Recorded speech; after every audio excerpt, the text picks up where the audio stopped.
I'm going to start. Number 2, spark. So look at the spark plug, look at the electrodes. How much gap is there? Is it so worn out? So I don't know if this angle works for you guys, but it's not bad. Wire brush, we'll clean this up, see what's up. Good news is this thing's not all nasty black, corroded with, or full of crap all over it. We're in pretty good shape. So I don't think we have bad internals on this mower. Simple maintenance, and we might have a mower we can use. Just clean it up kind of nice. That's about it.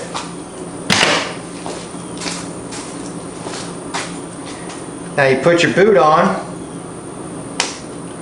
and if you got 2 people, don't hold this. You can get the shit shocked out of you. Use pliers with rubber handles if you want. But if you got 2 people, or if there's a way that you can also see, you can set this up next to the metal and pull your handle and see if it sparks. Then you know you got a good coil and all that crap. We'll find out. I only have 1 person. Well, and I got thousands of you, but for right now, I only have 1 person. Alright, let's spark plug back together. So we should have a decent spark. We should have decent electric, we hope. Let's just check the oil real quick and we'll spin the mower around and get to work on the carburetor. It's got oil. Doesn't look milky like there's water from the radiator. Gotcha. Gotcha.